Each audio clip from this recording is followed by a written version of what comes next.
What's up, y'all? This is one, aka Indigo Sky, aka y'all already know who it is. Trigger ranking. The Trigger Man is back, bro. Trigger Man back, bro. We about to do a little bit of reactions today. Appreciate everybody for falling through. Night before last Saturday. Um, About to try to make it work today. I'm trying to go live a lot today. I might even get over here and make some beats today. So hopefully I'm up to it to do the beat part, you know what I'm saying? But I definitely gonna do some reactions. So with that being said, we about to about to go nuclear. We're about to react to hella content. So first one we got Hip Hop Buddha. Y'all go check out Hip Hop Buddha's channel, the Buddha Man. We about to talk about this whole Mano and academics thing, man. This thing is getting, yeah, it's getting ugly, and Mano has definitely responded. And I don't think I checked out the whole DJ Academics joint where he was trying to crash out, but we about to figure out what's going on right now. Y'all come in here, y'all hit the like button, subscribe, share, hit the notification bell. You want to donate to the channel? Everything is at the top of the description in my channel. So, like I said, everything is in the top of the description of my channel. The Cash App and all my other platforms that y'all can follow me on. So, with that being said, let's get started, y'all. Basically, You are watching a master at work. all right, let's get it. Let's get started, man. Mano done went off on academics, man. They say academics was trying to show them some love. Show some love, brother love. But Mano done went off on them, you know what I'm saying? But let's get into this video, see what's going on, man. Academics just made a big mistake and had to pay a hefty price for it. See, academics made a mistake that I had to learn myself, which is Hey, we already reacted to this video with just poetic, but I just like the way that hip hop reacts too. So I like reacting to both. You know what I'm saying? So yeah, respect to both parties, poetic and hip hop. So let's get it. over the hill street dudes don't like being called Unc. Like those over the hill YNs, like the 50-plus-year-old Y, they don't like being called Unc, bro. Right? You called the wrong 50-year-old YN an Unc, you damn near might lose your life that day, bro. They don't like being called Unc, bro. So academics thought he was paying homage. He thought he was giving a compliment and showing love. No, if you not my nephew or my niece, you shouldn't be calling me Unc, no way. I ain't your uncle. Only dude I know that said uncle was Snoop, nigga. That's it, nigga. Other than that, don't call me Unc. To Mano, Jim Jones, who are the mascots for 50-year-old YNs, he thought he was showing love to them, and Fab as well, by calling them Unc. You should be tipping. Yo, this should be called story where slow and steady wins. That's terrible advice. I ain't got premium, y'all already in modern know. workforce. the Four Unks pod. This is like the Four Unks pod. Like I rock. Actually, I kind of like this pod. I'm kind of realizing like I thought this would be more madness and chaos. And that's crazy because I got a little chick from Brooklyn, and we friends or whatever, and she been on the podcast shit for a minute, like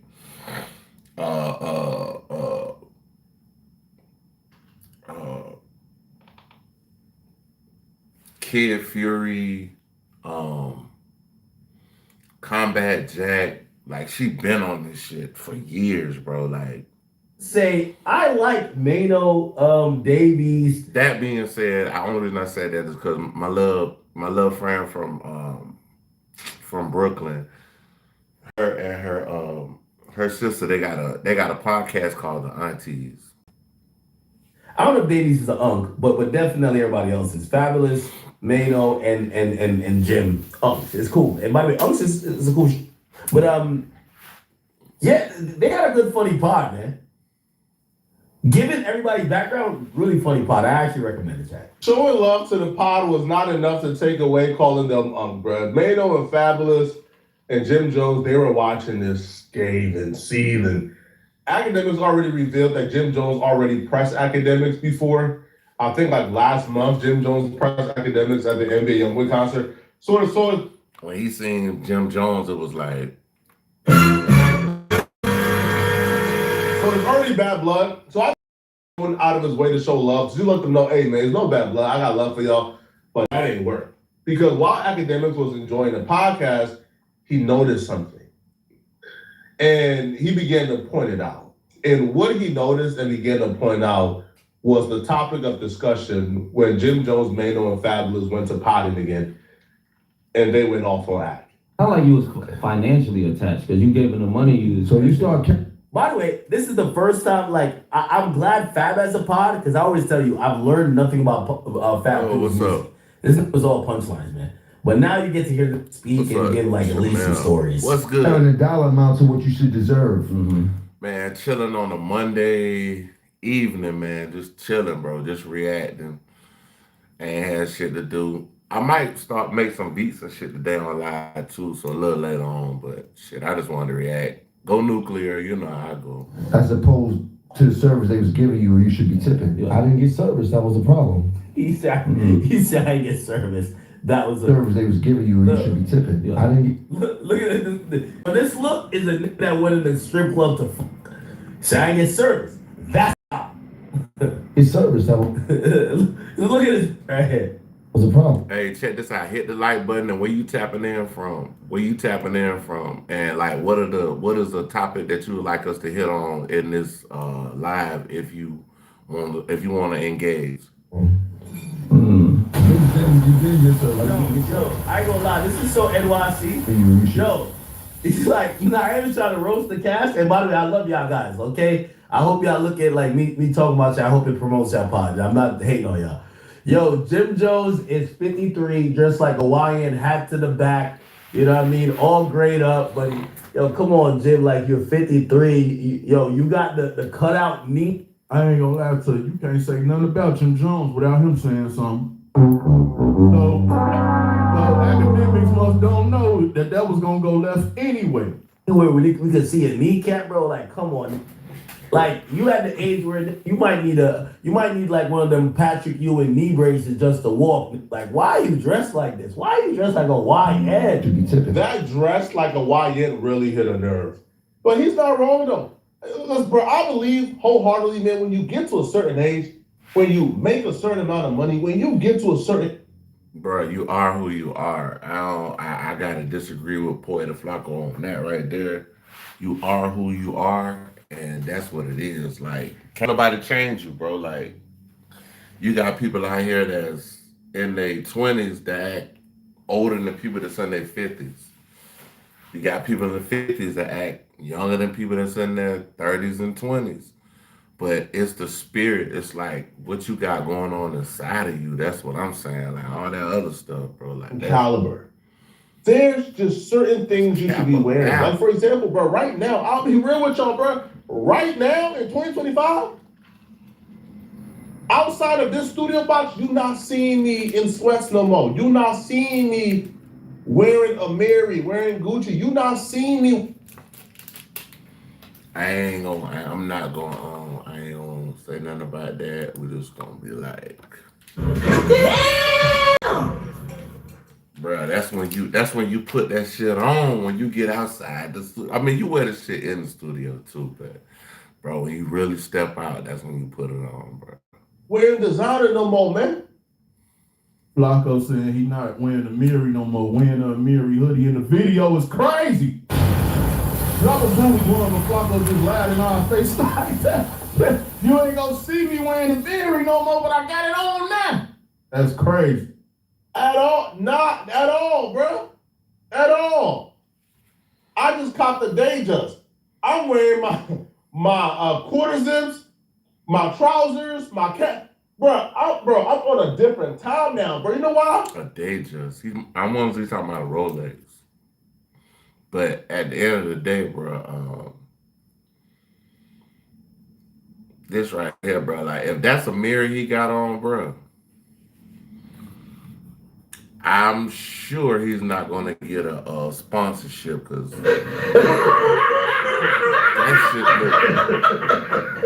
that shit look bad, bro. Like, bro, you make, bro. I'm like, that's a Miri, bro. That shit look like. I'm gonna leave that alone. Because I don't know anybody outside of the hip hop community where if you make a certain amount per year and you achieve a certain thing, you still dress like the street dude. You still dress like the rapper. You still dress like the. They ain't gotta be street, bro. It's just the flavor that you want to, exude as far as what you want to put on. Just because the man ain't got a suit on, a zip up, or this new shit that they zipped up and all this other shit, bro. That's what it is. Like, bro, I remember when we was young, Pee Wee Herman, we used to laugh at how he used to dress.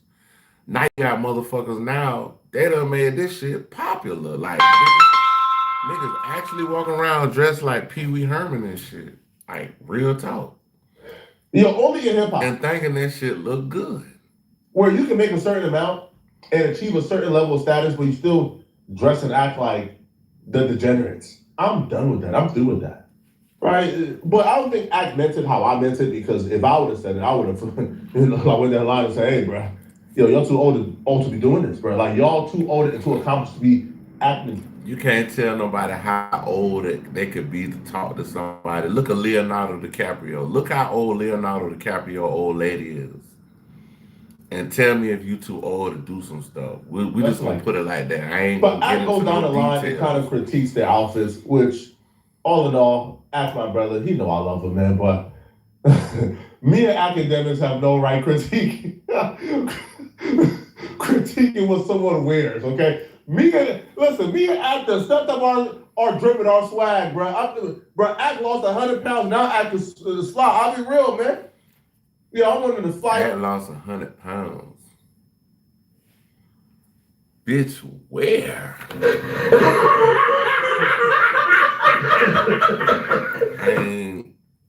There's big dudes out here, man, straight up. But we still have no right, due to our past history of dressing, to critique anybody's outfit. But Act went down the line and began to critique everybody. Jim Jones, Davies, Fabulous, Mano. Shit, I didn't even know Dave East was even that guy. Oh my nigga, like I ain't know. I thought Dave East was. Come on now, dog. At least Come on, man. early 30s. Taxes was feeling unwelcome. Okay, I really gotta say nothing about Mano, because Mano be carrying a gun, and not say now, but Mano's known for carrying a gun. That nigga said Mano is known for carrying a gun.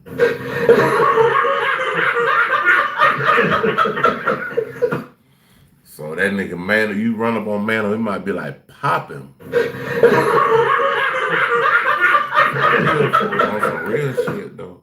And there's a couple videos of him pulling out guns on people. So I want to be Mano's good graces. I got nothing to say bad about you, Mano. But that sound like that nigga telling, bro. That sound like the goddamn police right there, bro. It's videos of the man pulling out guns. In the criminal justice system, the people are represented by two separate yet equally important groups. That sound like the police, bro. Look was crazy. I can't believe you in the strip club. Mano, I'm gonna be honest with you, man. Like, you're one of the scariest in New York history. I think the bitches was sneaking out the club because they didn't want to see you. Like, you exude some type of. We've just heard scary stories about you, brother. Okay. I didn't get service. That was the problem. Fabulous, being like 49 with the headband. Like, yo, why is it wearing? Yo, you know the headband is for. Bro, what does it matter? Like, see, this is the part of media that I get. You know what I'm saying? Kind of like kerfuffled by, like, bro, you're just not just, it's like, bro, if you talking about how these motherfuckers dress, bro, you really ain't got nothing to talk about, bro. And you putting yourself in a situation that you don't have to be in because, look, bro, if they want to put this on, then let them put it on, bro. Like, that ain't, you know what I'm saying? Ain't nobody talking about what you got on, so I ain't never heard nobody say, oh, academics got a fly ass Louis Vuitton jacket on, or he got some this or that. You know what I'm saying? He be bragging about his cars, but I ain't never heard nobody saying about that man clothes, bro. Sweat. Like, yo, Fab is on some. Yo, the You barely can fit him, look like. headband is for sweat, Fab. Fab, the headband is for you sweating. You're sick. What if he just want to wear a headband, bro? That's just like next week. When I go to work, I'm gonna have that Pooh Shiesty on, nigga. I'm 47. I got a Pooh Shiesty on and I'm 47. And what? Sitting down podcasting, my nigga. Huh? Like, come on, bro. Huh? Like, the headband looks wild.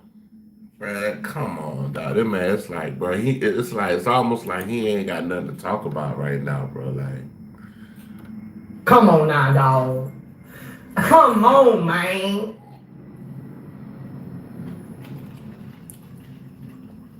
see, when you're doing content, bro, you gotta be able to have everything lined up to where it's like it's making sense, bro. Like we're not just skipping steps, bro. Like what you did with them, bro, you skipped steps, bro. Like that shit you talking about, that shit it don't hold no weight or no water, my nigga. Like, this is unk activity. Like, this is what? This is like you having the Allen Iverson sleeve on and you're just chilling. Like, that's for a reason. Davies just over here, man. Like, Davies just trying to do his best to aura farm. It's just not working. I love you, Davies, but come on, bro. Yo, ever since Davies said that the reason why he not popping in music because he looked too good, I was like, this is bugged out, man. This is bugged out. He said be on his dick so much that he's not popping in music. I'm like, how about maybe your music is just not that pop? I like you though, bro, but chill out, dog. Y'all remember when he said that? He said, was it him? I fuck with you, though. You shit hard, bro. Like, you got some good shit, bro. Like, but I mean, at the end of the day, like, some niggas, the way they labels be treating them, and if they're not independent enough, like they're not able to really put out music like that, depending on who you sign to, if you're independent, all that matters, bro. So you can't say that. He might just say that just to throw people off because the label won't let him drop his album. Somebody else. Let me. Dave East. You gotta remember, we just coming out the Kendrick and Drake shit. We just starting to kind of get away from that shit, bro. Bro, Kendrick, the way he did Drake, bro, that shit lasted a year and a half, and we still talking about it. Looks hip hop. Let me see. Like he said he said like his music is something. Am I tripping or was somebody else? Maybe it was somebody else. Even though Axe shouted out the podcast, that's not good journalism, bro. At least know what you talk, bro. Like he getting fucked up and he not knowing what he's speaking on. The man, goddamn. You just said it was Dave East that said it. You looked it up. You couldn't find it. Now you like, oh, am I tripping? Did he say it? Like, bro, that's not good journalism. So people to go watch it, said he loves the podcast. He feels like it's going to be big. It's going to succeed. Because academics decided to call them unk and to critique their outfits, they wasn't trying to hear them shout outs, bro. All right, Mano came back with a vengeance. Now, you know how you can tell if somebody is like, he just told these motherfuckers less than a week ago he liked their podcast. Now y'all beefing. That might have been a play too, though. It might have been a play. Just engaging in banter back and forth. Figure it out, though. It became perfectly clear from the very beginning that Mano opened up his mouth that this was not banter, right? This was not like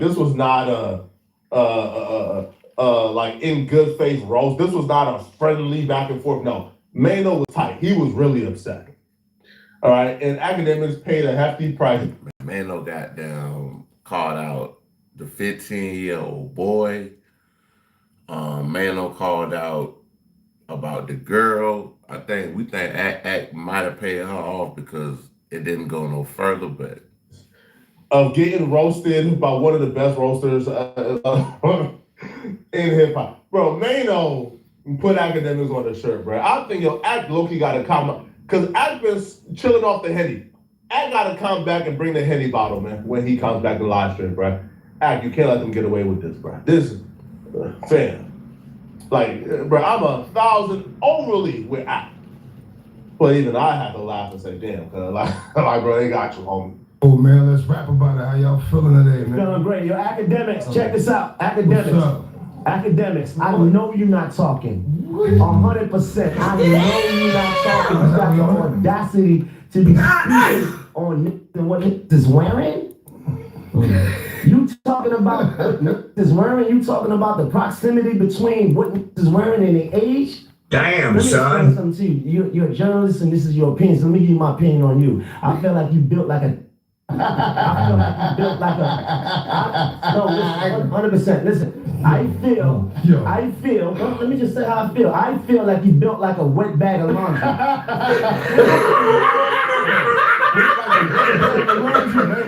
GTA time. Damn, that nigga say you built like a wet bag of laundry, nigga. Like, damn. Ain't on that GTA time. Yeah, he on that. He on that. I feel like you built. No, listen. I feel like you built like a jar of relish. You understand? Man, I know that man say you built like a jar of relish. No gangster talk. We ain't gonna do no gangster. But listen, what I'm saying, since you want to speak about, young, the old, and when you do that, you indirectly cause division between young and old. Ain't no difference between young and old. His vision is wild, man. Like, what? He was just wrong. It was. That's part of the Willie Lynch letter. If y'all ever read the Willie Lynch letter, that's how you make slaves basically go against each other. The light against the dark, the young against the old, the women. Yeah, that's how you do it. It's just fair. Listen, bro. Telling You bring the division in hip hop, big dog.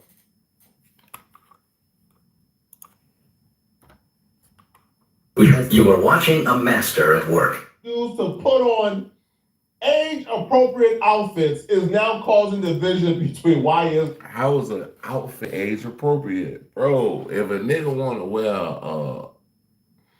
what they call that shit? With the straps. The love shit with the G. If nigga wanted to wear that, bro, they can wear it, bro. Cut it out, man. They do anything to me young. First off, I'm gonna tell you this, man. All right. First off, now is Act built a little badly? He used to be, not no more. Academics lost 100 pounds, right? Like, I don't care what y'all say, man. You keep saying that man lost 100 pounds. I'm like, where? Where did the 100 pounds go, bro? I've been, anyway. Like, you roast the old actor. Act is in shape. Like, Act is not fat anymore. So the bad body joke works. Okay. But why would you take that as division? Or like, why would you even say, nah, but there's no gangster stuff. Nah, there's no gangster. Why would it even be a possibility of gangster stuff? He shouted out your podcast and showed y'all love. Because man on that GTA time. That's why. Yeah. Keep it gangster. Don't show me love and talk about and see everybody. Hey, that nigga DJ Academics built like Finesse 2 times brother.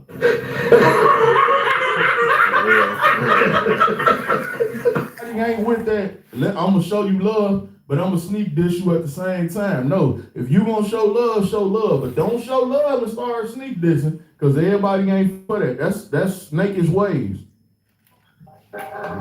Check out faster with autofill on Chrome. Pay later with That's true.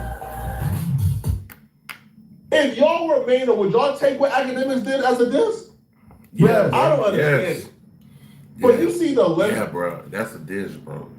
I'm 47, so and I know the way I dress, motherfuckers be looking at me kind of, you know what I'm saying? But because I got a beard, like a gray beard and shit, but bro, I be fresh every day, dog. Like all the new shit. Like, I mean, they will go to be considered what it is. They're not to a point where, man, to say, like bro. they understand the writing is on the wall. But I have had somebody to tell me this years ago, bro, that I think I dress like I think I'm one of them young boys. I've had somebody tell me some shit like that before. They'll be grandpa soon. So now they're trying to say, if you distinguish between how a YN should dress and how an UNC should dress, you are prejudiced and trying to divide. You are an agent of chaos. Now cut it out, man. An agent of chaos, because I'm telling old dudes to dress like old dudes. It's only time. It's either you a lame or you not. It's either you with it or you not. It's either you understand or you don't. period, point blank. You understand? And when you speak about fashion and when you speak about what niggas is wearing today, let me just give you some game though. Tim's, Air Force Ones, Pelés, Avorexes, and all the things that you see people wear today, those things was made hot in this generation here. Those are the things that was made hot in the 80s and 90s, and we made popular. So like, that's our shit. We made it popular. Now y'all wearing it. The fashion always goes around in a circle. It goes 360 every time. 360 every time. The fashion, bro. Niggas wearing bell bottoms right now. Even out of that, like you giving it your opinion, and my opinion of you is I think you built like a woman with 4 kids. Like what? Bruh, so he feel like he built with a woman with 4 kids. What are we really talking about? No. Let me talk though, because this is every day we make shit about it. And we ain't. Yeah. We take the high road every time. But I knew it.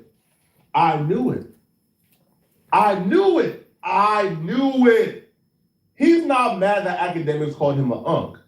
Maybe I was wrong in that regard. He's mad because academics use them as an example as rappers going broke so they got to start a podcast.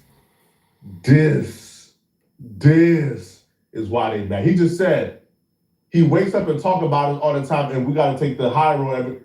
The only time we heard academics talk about them was when academics talked about how rappers is going broke. So they're starting podcasts. There ain't no money in rap. Look at that. So that's why he's still upset. He's upset at Act for calling them broke. Nah, it just really the times have changed. It's almost like when you had the regular Nokia phone, you just hold it in your hand and you just like that. Then you went to the Razor, flip that up. Then you went to the iPhone. You know what I'm saying? It's like it's different genres, and people, you got to change for every different genre that you going into. Which is understandable, right? Like, I'll be real, like, that's understandable. Like, I'll be pissed off too. Completely cooked. Rap game is completely cooked. There's a new podcast that got announced. It's called Let's Rap About It by Mano, Fabulous, and Dave East. They're dropping a podcast. I think this is going to be a weekly podcast, and you see it here. Mano, Fabulous, Jim Jones, and Dave East. Chat, I got to keep it a being with y'all. There ain't no money music left. These rappers, the only thing as musicians they get from it is a cool factor. I remember when, and I know this is my first Drake reference to the stream, so forgive me. You know when Drake says, it's really 1% of us getting the money. The rest of these is broke. Maybe Jay said that, but I think Drake also re-quoted it. That's true. I knew it had to be something else, because that much aggression over somebody calling you an ungay couldn't. No, it's because he feels like academics has been picking on him, which I just think academics just showing love, and they've just been referenced a couple of times. But now, shouting out their podcast 5 seconds before you talk about rappers going broke and going into other ventures, I would have probably been tight too. I ain't gonna lie, bro. But I don't think academics been nothing by it, bro. I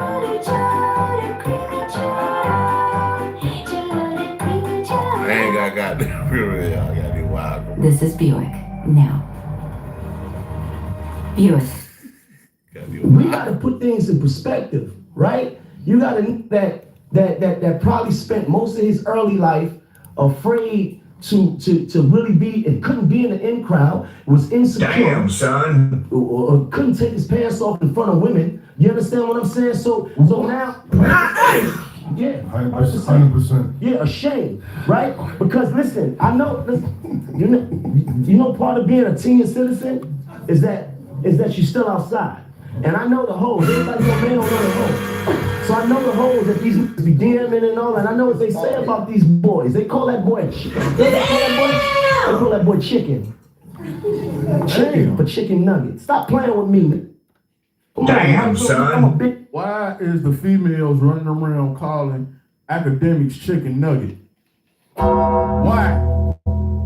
What female is out here calling academics chicken nugget? Why? Crazy. That's crazy. May no own one right now. big dick dictator. Stop playing with me. Everything I say, when I say go, stop playing. Holiday edition. Stop playing. Yeah. You understand? And with that being said, Yeah. happy Thanksgiving, everybody. Happy Thanksgiving. Happy Thanksgiving, man. I'm supposed to come out I every wouldn't take this Thursday. level of disrespect lightly, man. Shit. Man, listen, man. I shout out your podcast and you disrespect me like this, bro. Oh, no, it's war. Man, I fully expect, right, if the academics that I know is still present, I fully expect the Henny to be at the desk when that live stream turns on tomorrow. And I expect academics to give us a classic crash out. Because they're getting too comfortable disrespecting you, Ak. So they're saying today that the academics supposed to drop the stream talking about this allegedly. So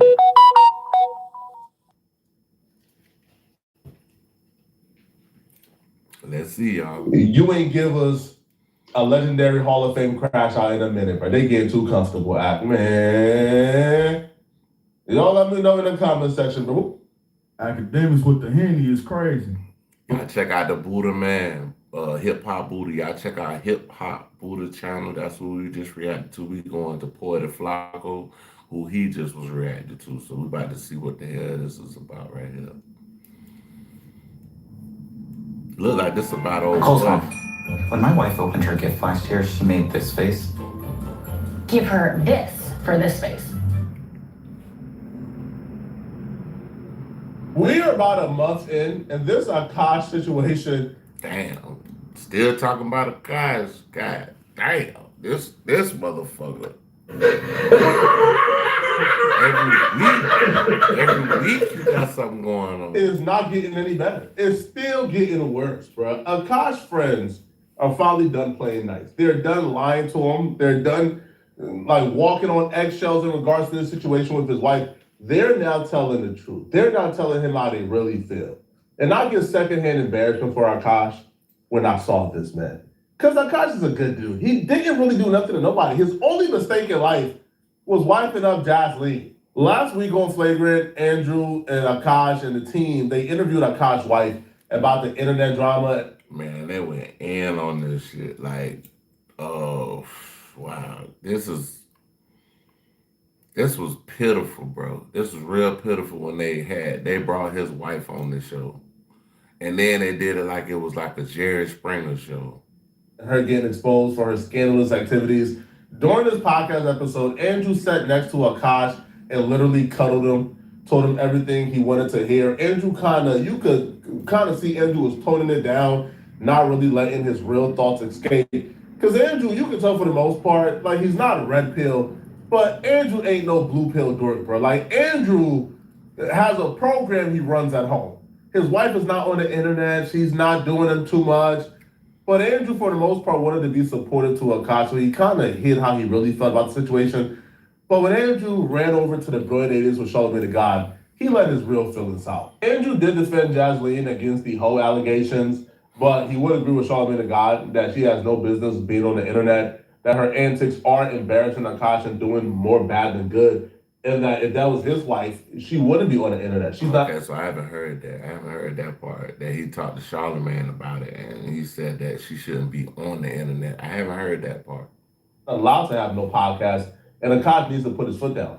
Those are things he told Charlamagne the God because he's comfortable talking to Charlamagne the God, and they both kind of have an understanding that Akash is being simped out, but he didn't tell Akash this last week in front of the wife, for obvious reasons, because he was trying to play nice and run a good PR for Akash. I don't like what they've been doing to Akash the past few weeks, man. Yo, free Akash, man. Free Akash. Free Akash. Free Akash. Free Akash that's nasty work. That's nasty fucking work, bro. Free him from whom? Now, I'm not trying to get political here or give you guys any political opinions about it. And please don't take this as an opinion. But it's kind of like watching these celebrities when they go on like a PR run and they say free Palestine, but we refuse to say free Palestine from whom? Free Palestine from what? So Andrew Schultz. Why he say that though, bro? Please, bro, don't say that on live. To say free Akash from the grip of Jasleen. Well, he stops at free Akash. I don't like it because it's such a sensitive subject. That's somebody. That's his wife. Yeah. You know what I mean? Yeah. Well. Of course, this is what all I want to say is simply this: keep your what? Simply.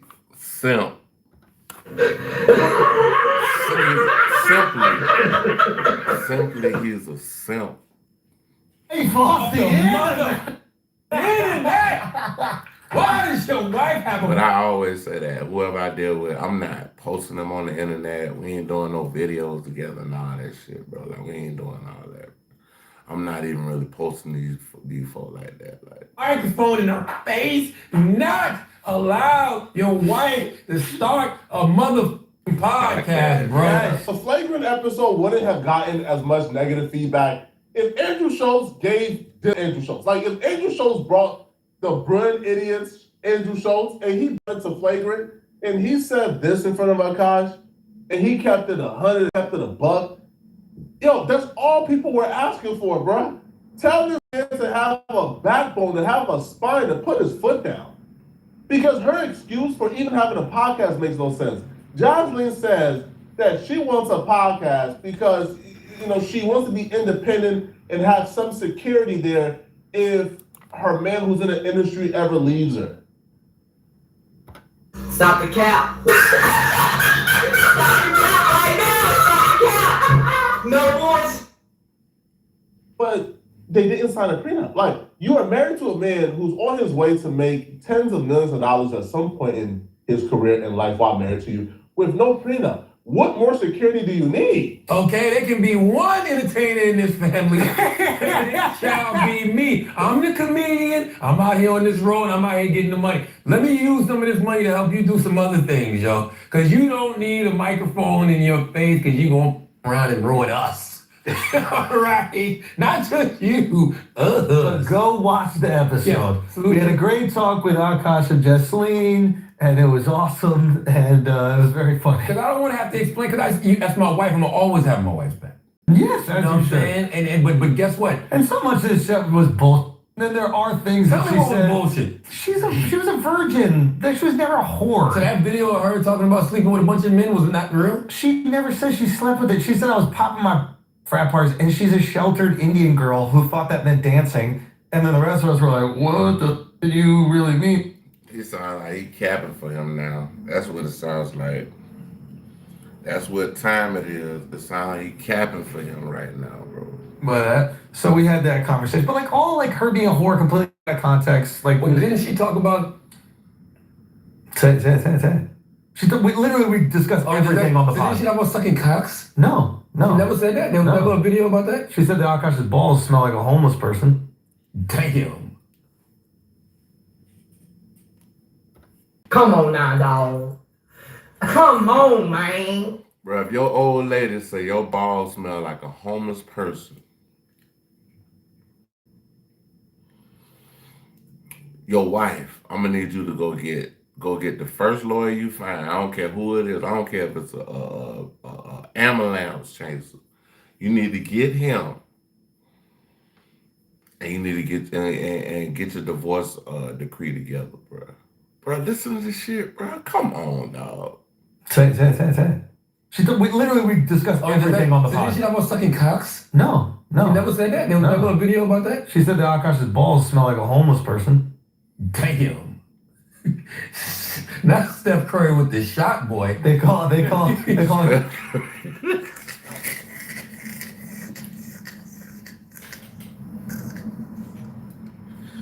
Hell, motherfucker, nah, that nigga said Steph Curry with the shot.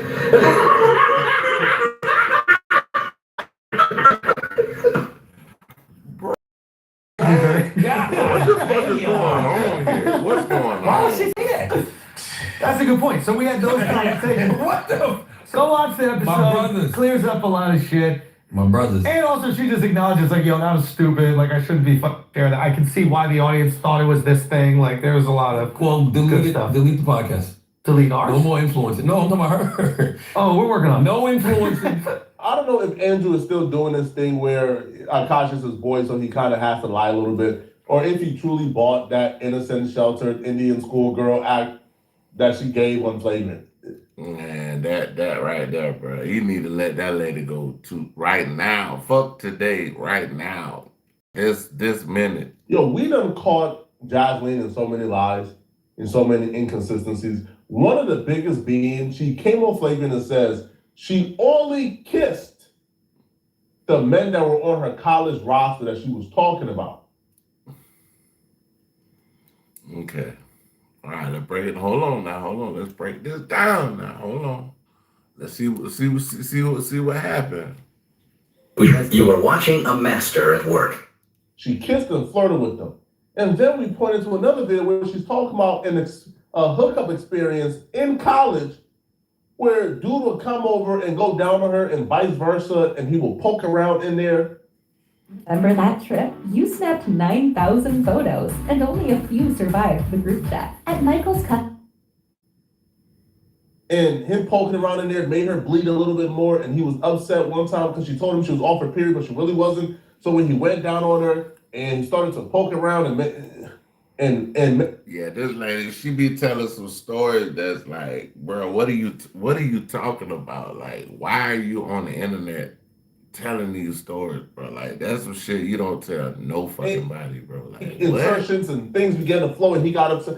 So we've already debunked this innocent peer allowedly kiss guys and cut it out, man.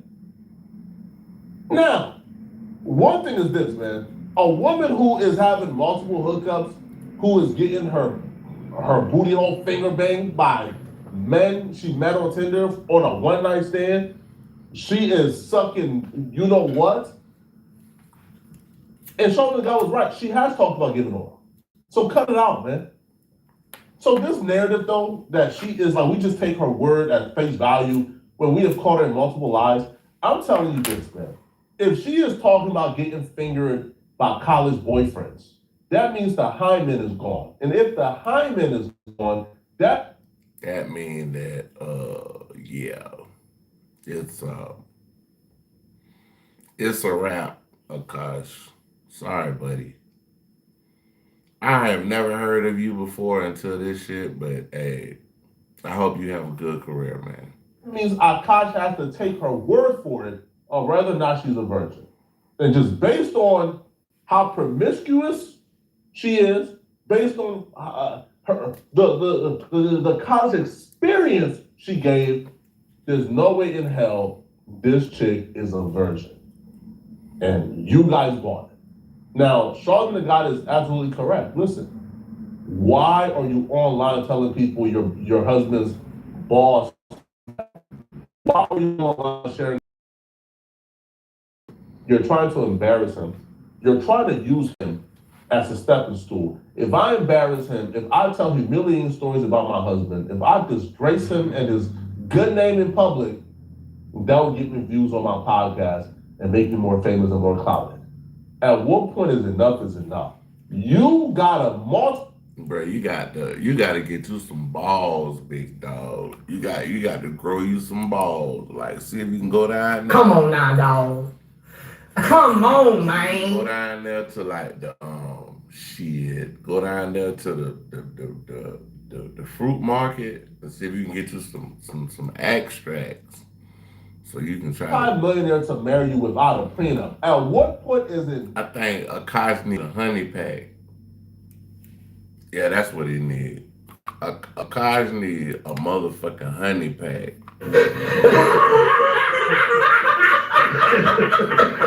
And he need to beat that thing. I'm talking about beat that shit.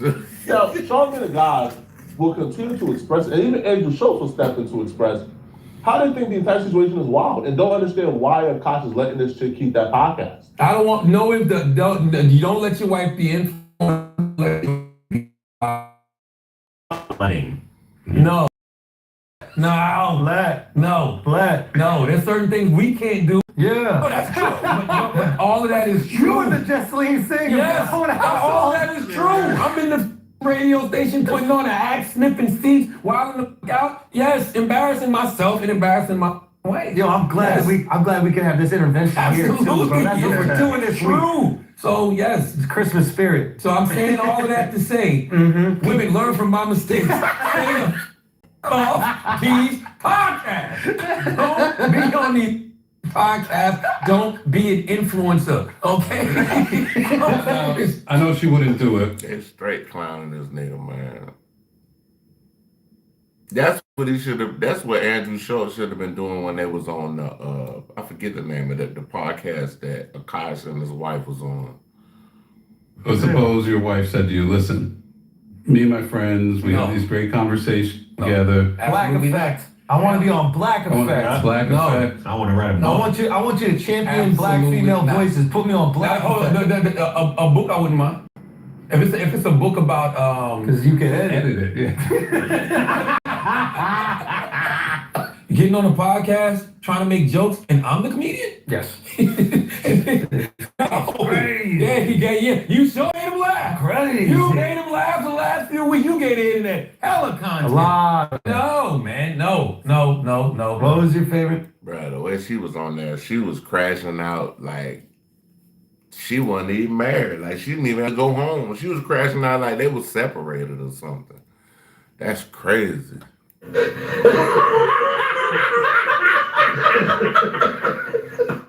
Name?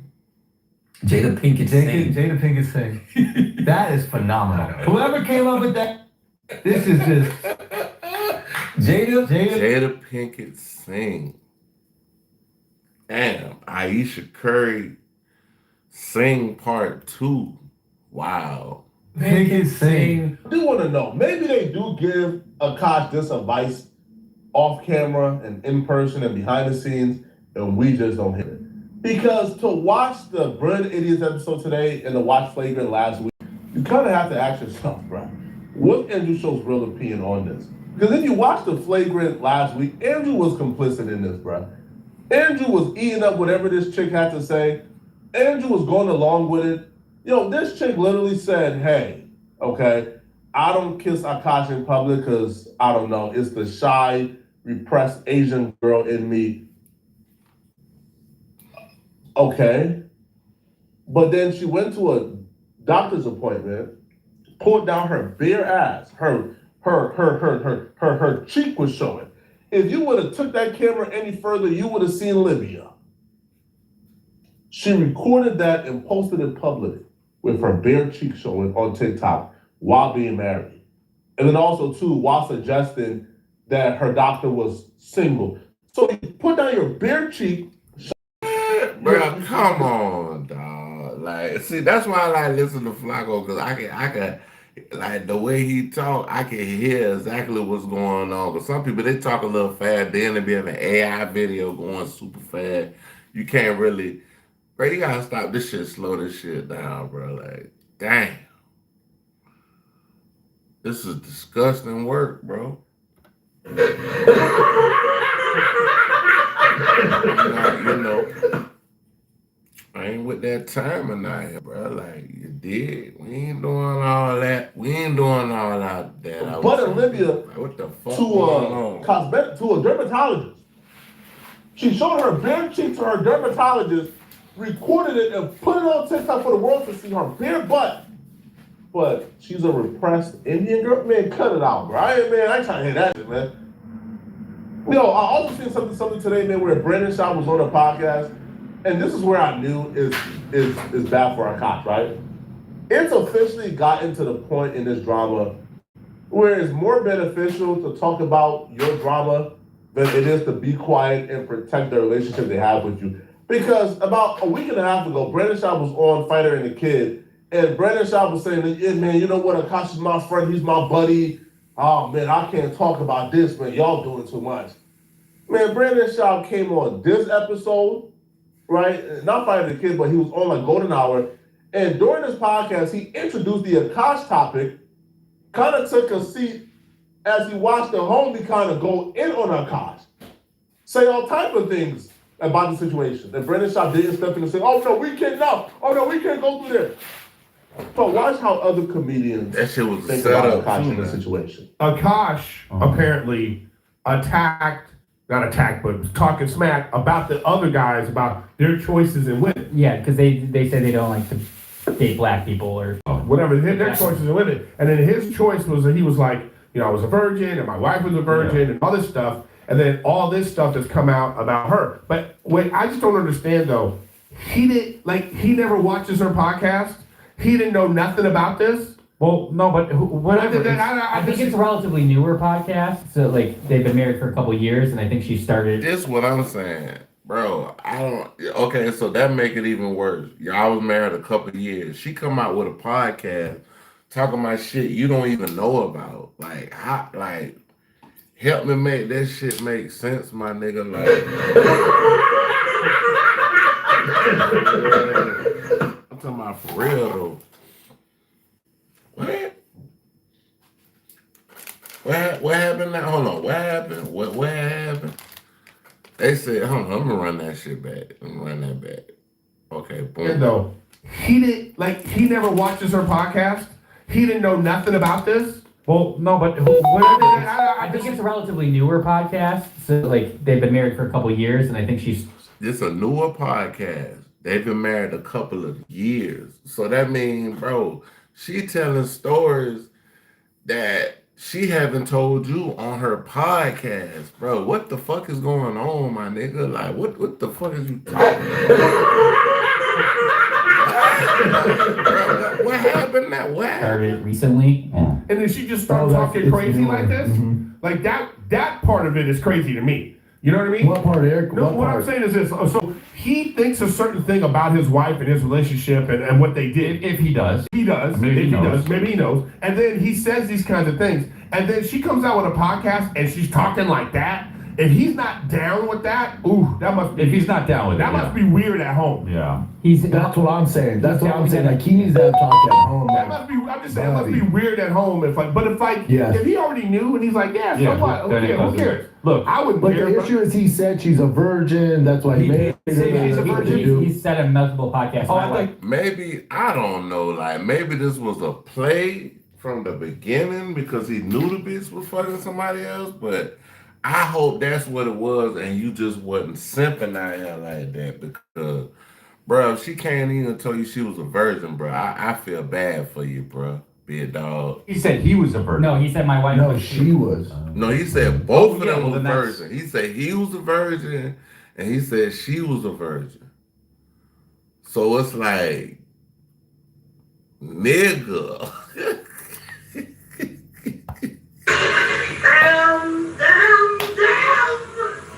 What? Okay, yeah. Then that's odd. Yeah, I don't know. Something seems.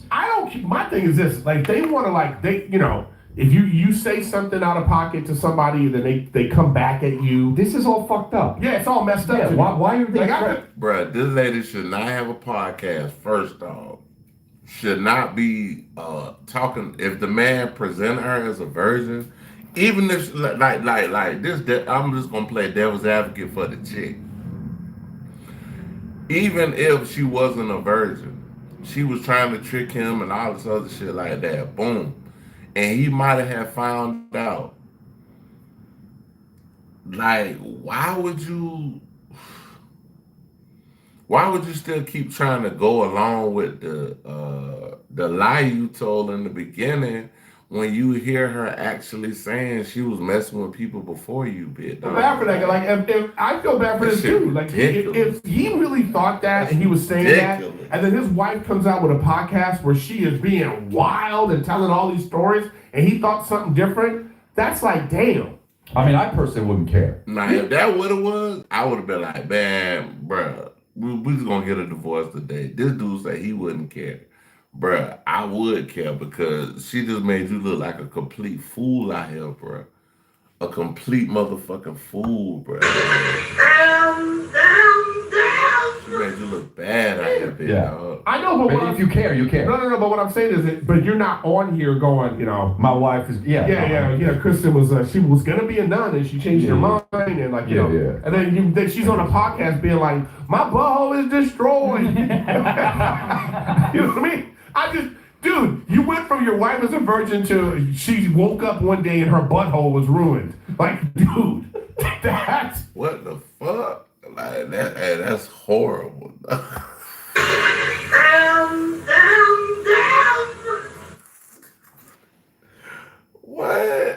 What happened?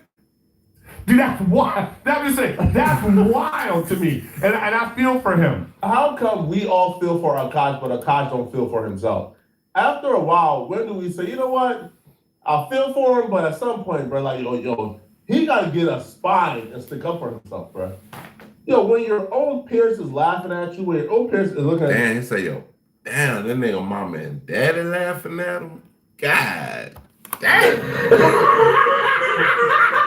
That nigga mama and daddy laughing at him. Wow. Like, bro, this is nuts, man. Yo, because you're losing. This is nuts. Ooh. Hey, man, watch all the social reward that comes with wiping up a quote-unquote virgin, right? Like, you wiped up a virgin, and you bragged about it, and you told everybody willing to listen you got a virgin on you, because at some point you get some type of social reward. Yeah, but that reward is now gone because everybody thinks you wipe up, the biggest scallywag in the world. Man, I don't know, man. Hey man, he got him a goddamn chicken head, bald head scallywag with no handbag.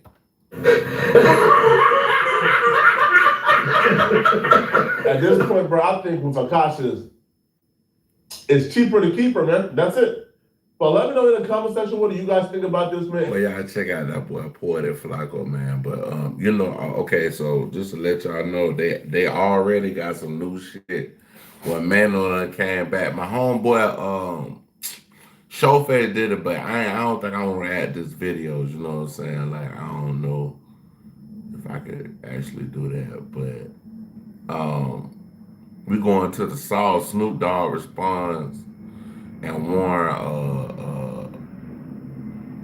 Hey yo. Hold on, this is the Sauce, y'all. Thanks for tuning into the Sauce. That's what we're reacting to. Celebrity news, current events, hip hop, pop culture, politics, gossip, and more. All right, y'all. Let's kick this one off with the question of the day. And the question of the day is this: was P. Diddy wrong for telling Kalina Harper that he didn't have it when she asked him for $5,000 to help her get custody of her child? Let me know in the comments. Yo, and this girl right here, talking about, bro, you asked for $5K to get your kids back. Bro told you no.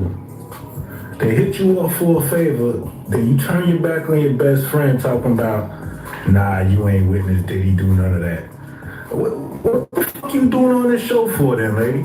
Bro, and I bet you still ain't got your kids back, bro. Like just go somewhere. So you asked him for $5,000 for a lawyer so you can get your kids. He basically tells you no. Mind you, when they arrested this nigga, he had $9,000 in his fanny pack just walking around New York, first of all. He tells you no. Then the time comes or whatever, and he needs your help because Dunn is putting a lawsuit out on him saying stuff that he put both of y'all through, and she mentioned your name. You say, you go and say, oh, well, I need that $5,000. Cut to 2 minutes later, you don't write a fucking statements denying everything she said. I'm glad he did your stupid ass stomach.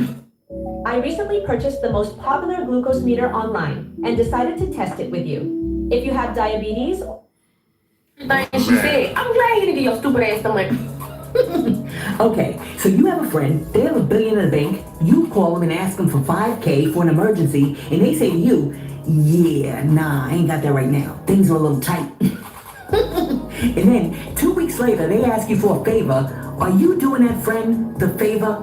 In other news, Snoop Dogg and Daz Dillinger have been going at it online because... Yeah, how Snoop and Dad's been goddamn cutting up out here, bro. Snoop done sent this man a The other message day, like he finna Snoop Dogg jumped goddamn. online and warned Daz Dillinger that if he didn't leave him alone, he was gonna Snoop was like, nigga, I kill you out here, nigga. Like, he didn't say that, but cuff him up business-wise. I see you ain't got shit to do but hate on me, huh? In a minute, I'ma fuck you up, cuz. I'm gonna On some fuck real you up, shit. cuz. Nah. He shouldn't have put that out. Because if anything happened to Dad, what Dad did, well, I mean, I ain't gonna say that. But yeah, if anything happened to Dad Dillinger, man, bro, they're gonna look at you, Snoop. Physically, but business-wise. Cause you broke as a motherfucker. He say business-wise. Maybe. Right now, Maybe so I'm gonna not. fuck you up in a minute, cuz. Leave me alone. Leave me the fuck alone. Leave me alone, cuz. I'm gonna fuck you up. Leave me alone. Now, in response to Snoop's threat, Dash jumped back online and wrote, he mad now. He wanna cuff me up business-wise by trying to steal everything I own that was on death row, by forged signatures and not paying royalties, since he had the label using our royalties to pay his staff. They make him more than an artist. I sued Suge back in the day. Should I do the same to Cuz? It's all in my name. The publishing numbers don't change unless you a thief. You can't starve me out. I'm independent. I run my own ship. Always have, you little biatch. Listen, Daz Dillinger might want to ease up a little bit before Snoop jumps on the phone and calls his new BFF Donald Trump and has his black behind deported. And I know, you're over there like sauce. Daz Dillinger's from Long Beach, California. Yeah, I know, but these days, does it even matter? Nowadays, I used to pick you up, throw you in the back of the trunk, you'll be back there saying, I was born in New York. And they're up there like, whatever, you're going to Honduras. Anyways, on the latest episode of The Real Divorced Ex-Housewives of Atlanta, So yeah, bro, they said, I think it was 75,000 people that allegedly was not immigrants. We'll say that. Burris jumped online to thank everybody who's been giving her support after her husband, soon-to-be ex-husband, Todd Tucker, allegedly cheated on her with some tramp or tramps in Atlanta. What's up, y'all? I just wanted to say thank you to every single person that texts, that sent a DM, a message, called, just showed love to me in any way. I appreciate you. I'm so thankful. I'm so grateful for all the love. I've just been rehearsing, and obviously this is a crazy time, and you know, every day it just, I guess I was having a moment, but I'm thankful to you guys. I'm back to being my normal tourist self, so I'm just, you know, moving forward and looking for, you know, the sun to come out. How about that? But I'm looking forward to all the good days, and today was a good day. Shout out to Lil Candy. That's one of the goats. The goats. It was a great day in rehearsal. Today was a good day. And so for everybody that's tried to call me today, but I was in rehearsal, don't be worried. I'm okay.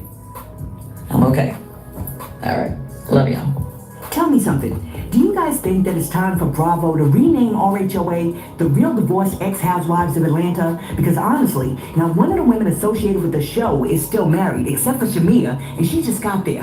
I mean, it's almost like RHOA is cursed. Because if you are somebody who's in a healthy marriage and you're living in Atlanta, the last thing that you should do is try to get a peach. Because every one of those women who got a peach lost her husband, except for Margot. And Margot was never married. And now that I'm thinking about it, poor Portia lost 2 husbands while on the show, and so did Cynthia Bailey. I mean, really, how in the world do you lose 2 husbands in a row and still call yourself a real housewife of Atlanta? Anyhow, the other day Clarissa Shields was doing an interview, and she was talking about her boxing skills. And she said that she has $100K for any chick out there who thinks that they could beat her in the ring. Because according to Clarissa Shields, no woman alive can beat her. Do you think it's like a random person on the street that could beat like a champion up? No. It's like, no way. So I want to ask you the same thing as like a woman. Like, you know, it might be a girl on some hood who thinks she tough. Like, nah, I beat these boxers up. Like, do you think it's possible? I got $100K for any girl that can whip my. She can come out to my gym. I have $100K right there. She whip me, I'll give her $100K. Now she lose. Damn, Charlie said she gotta pay out. She said she'll get a bitch $100K if she go work. But I know for a fact a chick off the street came with me. Girls who trained their whole life came with me. Yeah. What the hell somebody on the street gonna do? Damn. I don't care about how. Damn, she said, bitch trained all that life can't beat me. What the fuck you think a bitch out the street How much boxing experience they got? Who they trained with? Okay. If they did coke before we fought? I don't care what you talking about. You with my it's not. Listen, you know I don't think there's a lot of men that can beat me. After Clarissa Shields said none of y'all females out there can whip her behind, and some of y'all men can't do it either, a whole lot of people jumped in the comment section, and one person said, let me call Sharkeisha, and then somebody else was like, I love the confidence, but I know some flatbush girls that will turn her every way but loose. And then after that, somebody else said, I ain't never wanted somebody to lose a fight so bad in my life, but this one right here, I can't wait till she takes a L, because girl, shut the F up. Well, Clarissa Shields must have been reading the comment section. Hey, she got down, she undefeated. So like when you undefeated, that's how you talk, bro. Why you think Mayweather talk like that, bro? He never lost a fight, bro. Because a few hours later, that man ain't never lost exhibition fights, bro. Come back online and said that she wants Zeus Network to give her a reality show where all she has to do is fight people who are out there talking mess about her. And if they win, she will give them a pot of $400K. You ugly. Oh, you strong looking. Zeus is the perfect home to have this show. To let these girls come and audition, and I'll put my money where my mouth is, and they come and try to get this $100K and get their ass. Cause I'm telling you, these girls ain't gonna make it past 1 minute. Nothing like that new baby smell, right? Oh yeah, that's a slut. These girls ain't gonna make it past 1 minute. Not 1 minute. I ain't even gonna hold them up. But you know what? It costs to get inside the ring with the goal.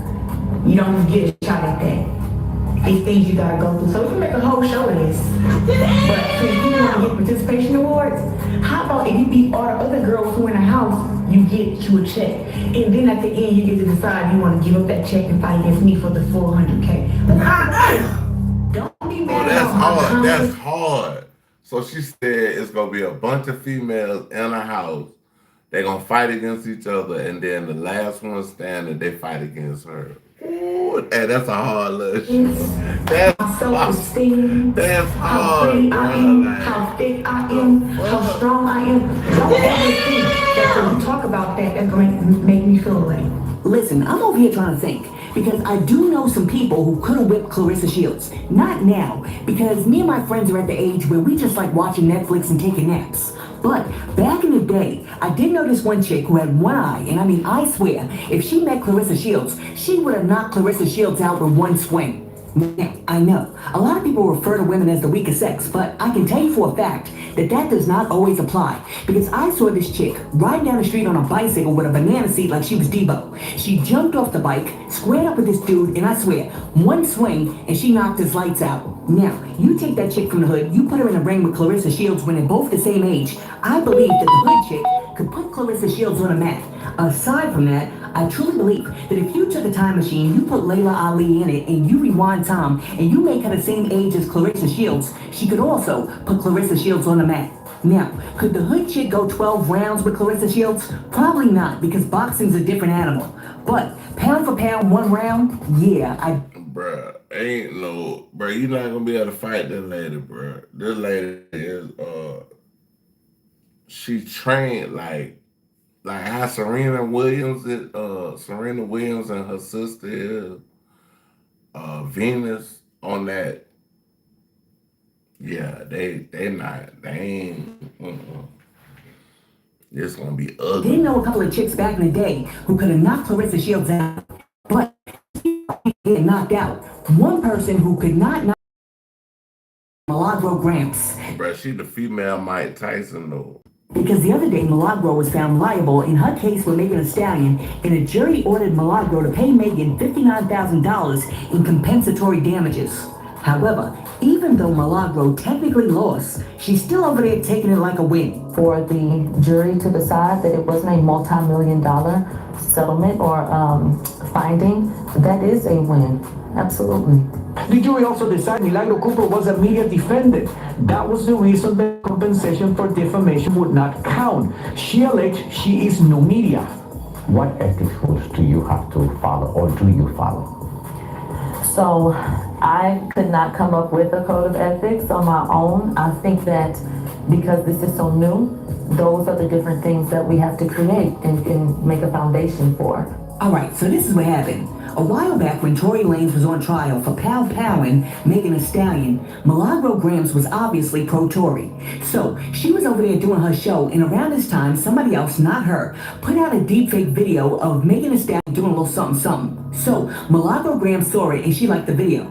But then, later on when she was doing her show, she told her viewers to go like her likes. And by doing so, by happenstance, they came across the video. Now, during the court case, Megan Thee Stallion's team argued that because Milagro Grams told the people to like her likes, and then they came across the video, that was essentially her promoting the deepfake video. Damn.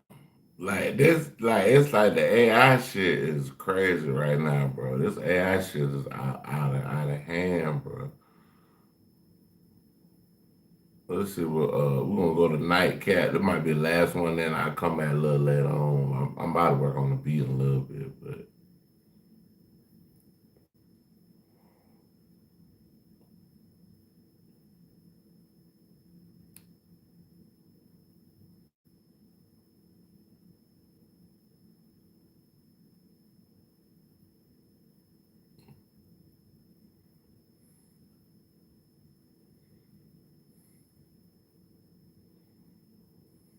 what?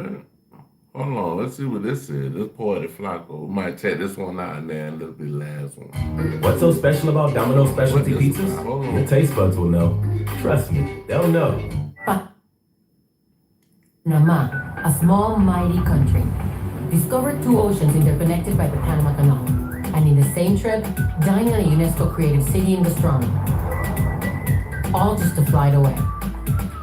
Panama, live for more. How does the big dictator give it up? Wrong. It's so wrong. I'm gonna tell you right now. I've never talked. So this Poetic Flacco, this, what, 13 hours ago? I About don't this. know. Same one?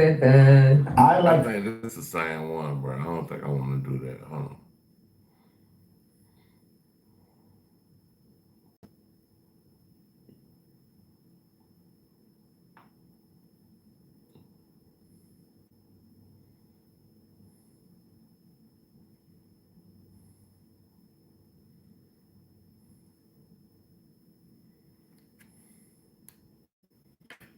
Hold on, I'm put a nightcap. Oh, I gotta put the nightcap in. Give me a second.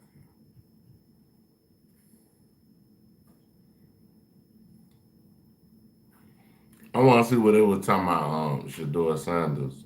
Why they didn't put him in?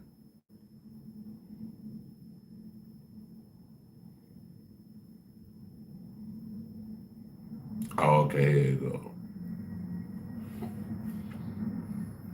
Hey, what about the touch pass that he retreating and threw the touch pass to Njoku? Oh yeah. I mean, he has things that you just can't teach. No, you can't. He has things that you can't teach. And the funny thing about, go ahead, make your point. No, I was gonna say, when he lacks in mobility, he makes up in so many other areas. When it comes to being able to extend plays, being able to play off script, being able to be accurate,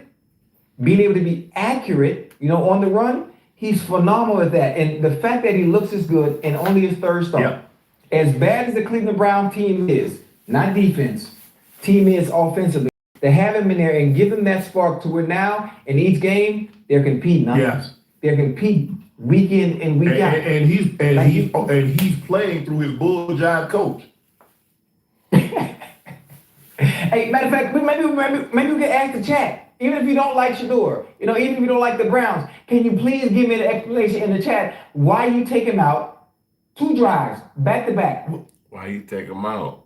Like, you could have left him in. With opportunity to get closer and put points are a premium. And do the thing you need to do, but that's When the system is against you, you have to fight it against the system. In a situation like this, when you want to win a game, well, I mean, you would think Stefanski would want to win the game, but some of the stuff, some of the play calls you have in situations like that, you put your team in harm's way. Yeah, for me, it's the taking him out, going to the Wildcat when your best player is, he needs to be on the field. But what I don't understand, I need somebody to explain to me, why did he go for 2 points on the first time they scored the touchdown? That's what I need to understand. Because at that point in time, Ocho, you don't need it. You don't need it. You don't. No. And then, so let me get this up. So now we're down 8 because we were done. I don't know what happened. Maybe Eagle had a rock and he dropped it on Stefanski's head. I don't know what happened. But so now we got to go for 2. So we're gonna take Shador out, and we're gonna run Wildcat, and the guy forgetting to pitch the ball. I'm thinking he was supposed to pitch it, Ocho. Yeah, he was supposed to pitch it. He was supposed to come around, and I guess he was gonna throw it. I guess somebody else was gonna go out for a pass. I guess. I mean, at this point in time, Ocho, we just like everybody else. We had a loss for words. I'm confused. The only way as a head coach, this is how I know a job isn't in jeopardy. This is how I know a job isn't in jeopardy. Because when your job is in jeopardy, you call plays that are conducive for you to look good as a head coach. And with a quarterback playing as well as he was playing, even if it wasn't Shador, a quarterback that had you ain't taking him out. like he had that game. You're not taking him out. No, you're not taking him out because your job is on the line. You're not taking him out. Your job is on the line. Come on now. Yeah, they hating on Shador, but Shador just keep breaking records over and over and over. I need to do everything I can to show management and those that are in positions of power who can make the call on whether I stay or go. That's coming from up top, huh?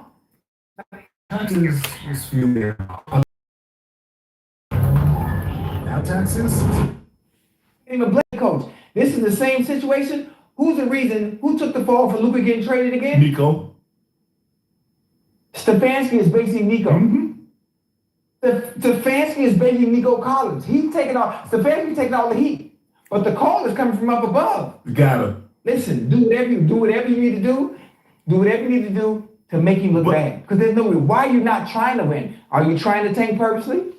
Are you trying to make your team look bad purposely? Because that's exactly what you're doing. Because you have every Cleveland Brown fan, every football fan scratching your head about the decision making.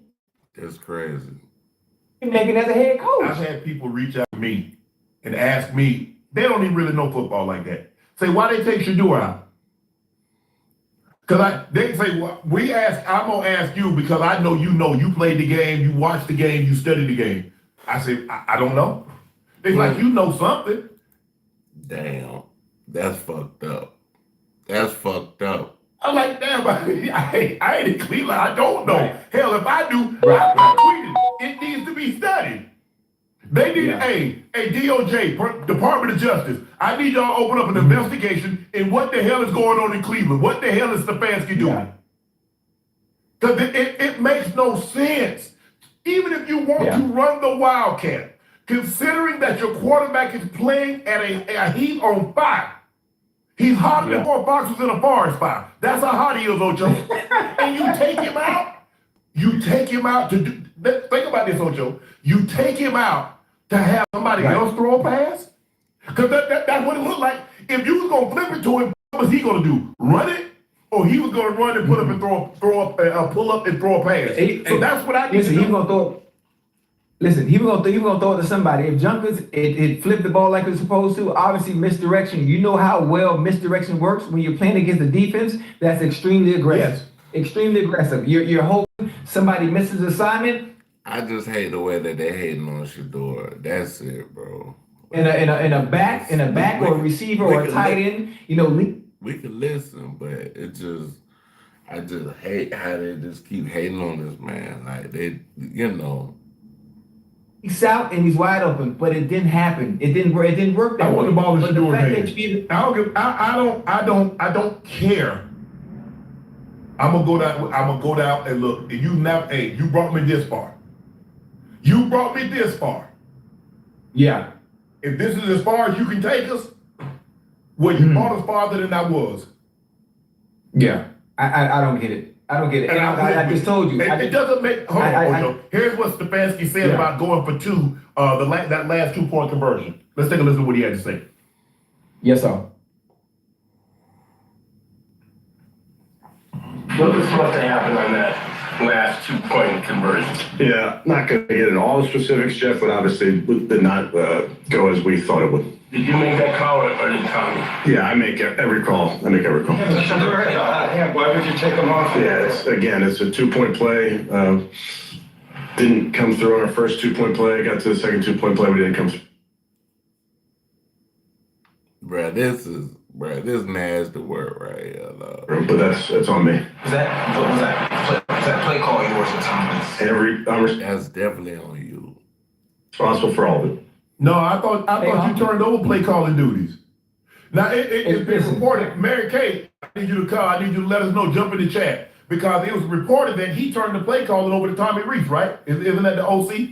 So I know everything's on you, and you don't want to get into it. Get into it. What went into your thinking that when Shedeur Sanders had led you back from 14 down, he had led you back? What went into the decision to take him off the field and potentially have someone else throw a 2-point conversion? What went into your decision, Coach Stefanski? Hold on. Not only have someone else throw the 2-point conversion, have someone else throw the 2-point conversion that wasn't your quarterback that was on fire like he was playing NBA jams. Hold on, Damn, that nigga said he was on fire like he was playing NBA jams. Damn! That's crazy. A play like that in college, I understand it. Yes. I understand because they don't see it coming. In the NFL, it's not working. That's a play for the movie The Longest Yard. Or maybe on Thanksgiving you in the goddamn turkey bowl. That's what it's for. Or maybe the movie Waterboy. That's when you run a play like that. Not with a game on the line that you're actually trying to win and compete.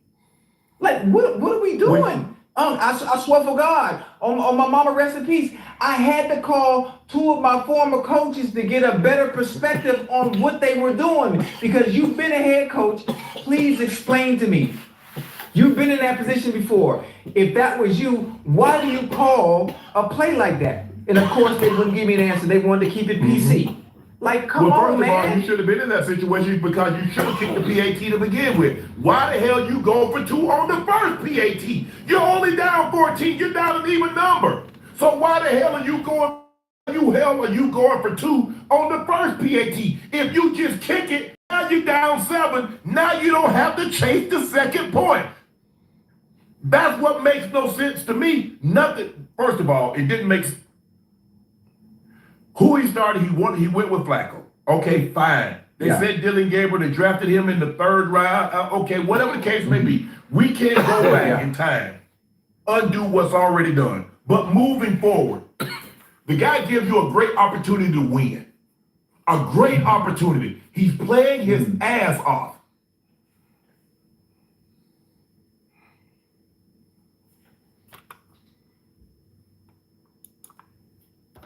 Come on now, dog. Come on, man. And you undercut him by taking him off the field. You undercut him by going for 2 when it's unnecessary. So I'm just trying to figure out, and I don't want to use the word sabotage, but I will say I'm trying to understand your rationale and your thought process, what goes into going for 2 the first time when you're only down 14, you kick the PAT, you're down 7. Okay, now you're down 8.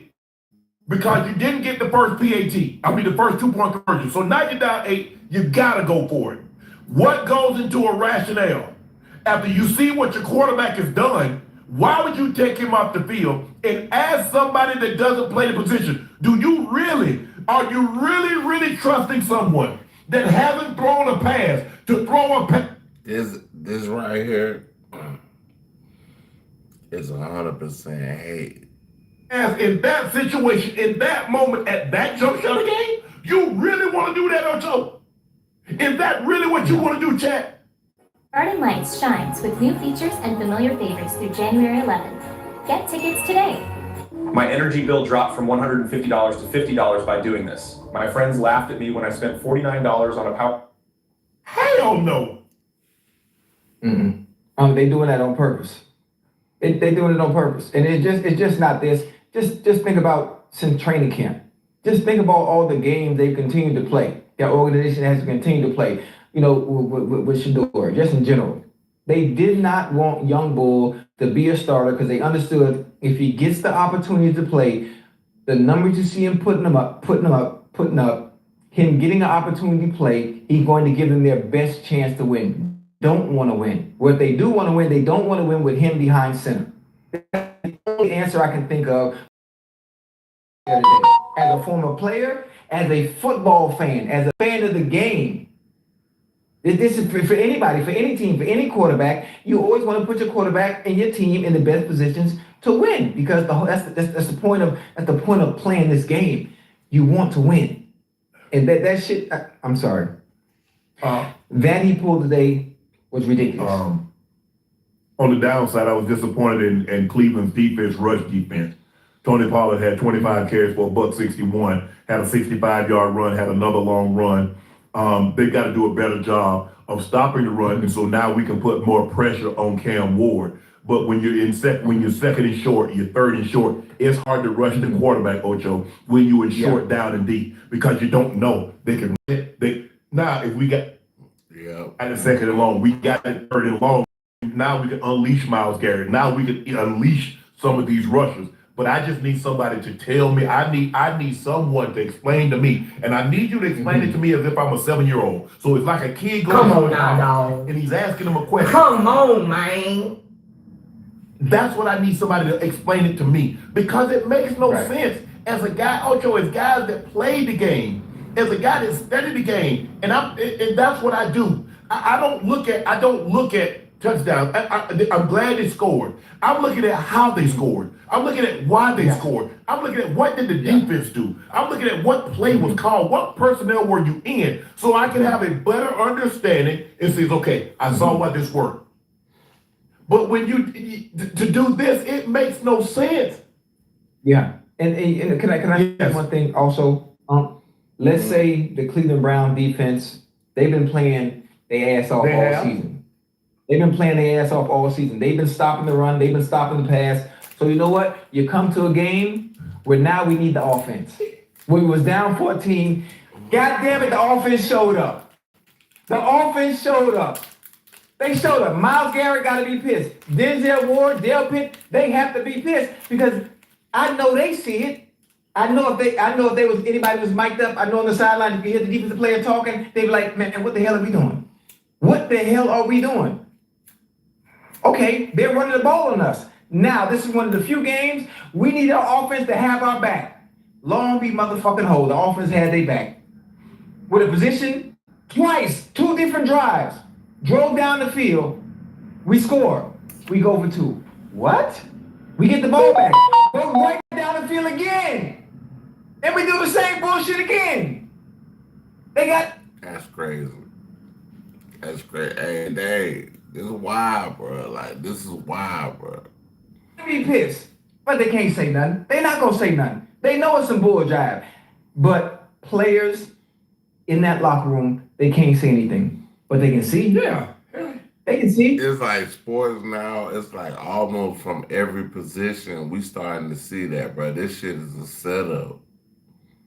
Like, bro, just think if Cleveland would have won that game and how many people would have betted on that game. Yes, it's almost like a setup now, bro. Y'all might need to call the goddamn FBI because this shit seems like they in all the sports, they are shaving points and shaving games. They can see clear as day. They know what's going on. They know what's going on. Because if I can see it and I'm all the way down here in Miami, 1,000-something miles away, come on. We know who can play and who can't play. Come on, chat. Come on. We know who can play and who can't play. When you're in the locker room, you know exactly who can play and we know exactly who can't play. I don't care what coach does. I don't care how much money you make. I don't care where you were drafted. And that's about Shador, bro. Shador can actually play, bro. Shador goddamn broke records today. Well, yesterday. He broke records yesterday, like a couple of records. 300 and some yards. Come on, bro. You I playing know for you the can play Browns, because I see you nigga. every day. You playing for the Browns. They know Shador Sanders can play. They believe in Shador. The greatest thing your teammate can do is have belief in you, can trust you. Domino's new spicy bacon ranch is looking hot. Is that drizzled with? Ooh, fire. Mix and match medium specialty pizzas for $9.90.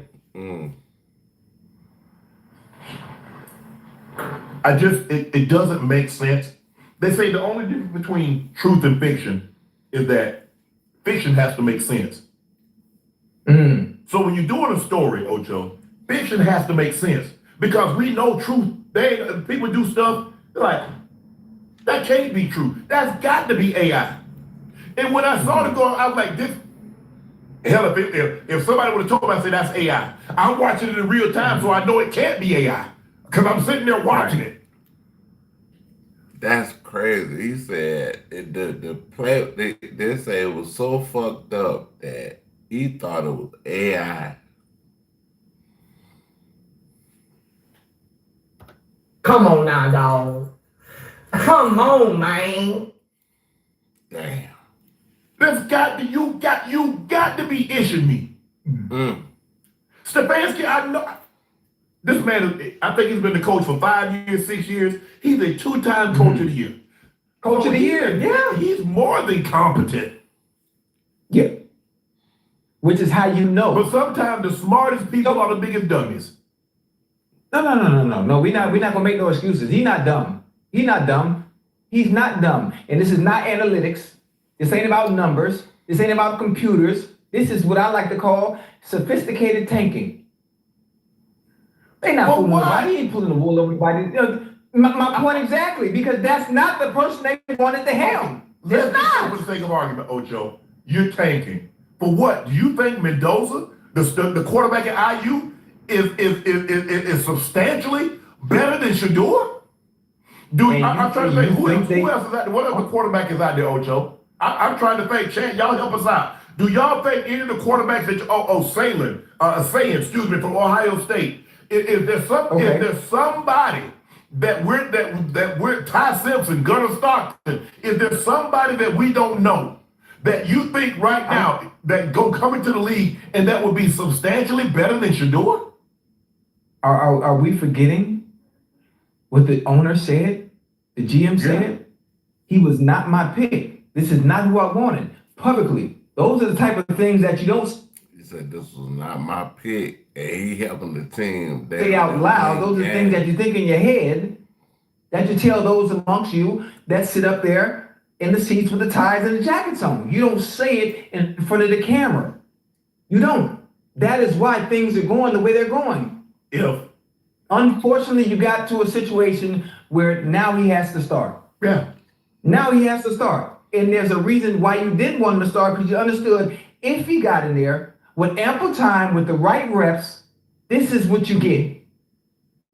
This is what you get. When opportunity meets preparation, this is the shit you get. So what do we have to do on my end? Nico Collins, who is basically Stefanski right now in the situation. Oh, we go down on 2 scores. I'm gonna go for 2. That ain't. That's not what you're supposed to do. Like that. I mean, that's why I feel like this shit, like, bro, they probably got people.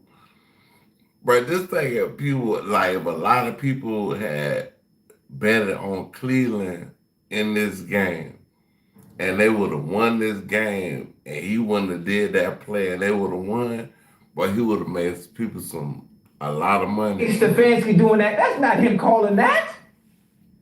That's coming from a higher power, man. Chad, Ocho, let me ask you this. You just watching the game. I take the names out the back of the jerseys. I take the color. You colorblind and you can't see. Which quarterback outplayed the other quarterback today? It's the NBA on Prime. Tuesday and Wednesday, the quest for the cup goes into overdrive. It's the You don't chat. You don't know the names. I took the names off the back of the jerseys, and you can't tell the colors. You don't know which one of the Browns, and you don't know which one of the Titans. All you do, you just watching the game. You don't know nothing. There's no sound. You watch the game, just like I do, with no sound. Who played the best?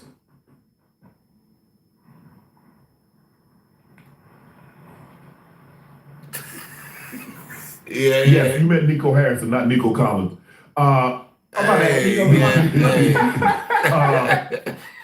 That's crazy because Shador played the best.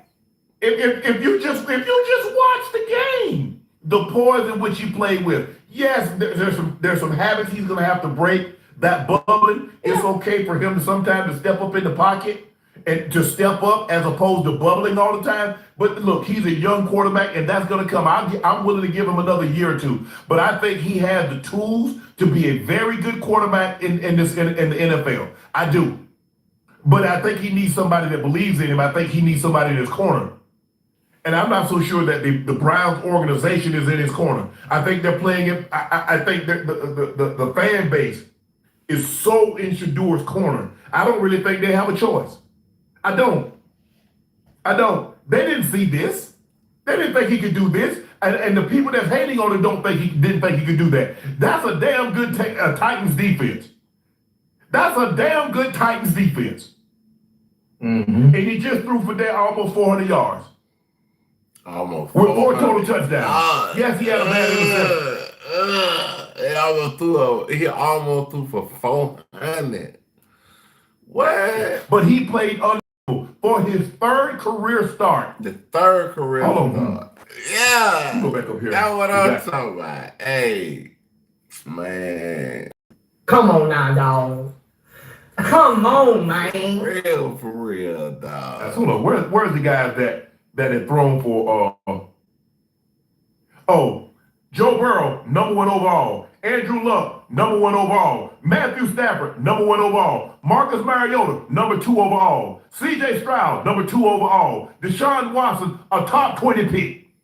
He just did what those guys did. Joe Burrow, number 1. Andrew Luck, number 1. Matthew Stafford, number 1. Andrew Luck, number 2. Andrew Luck was number 1. Stafford was number 1. Joe Burrow was number 1. 3 number 1 picks. C.J. Stroud was number 2. Marcus Mariota was number 2. So he just did something that 3 number 1s, 2 number 2s, and a top 20 quarterback, the only one that's ever did in the Super Bowl era. Been playing Super Bowls for longer than I've been alive. And I'm 57. A 5th rounder did that. He wasn't no 5th round talent. You know that. They knew that. But who they got next week? Who do Cleveland play next week?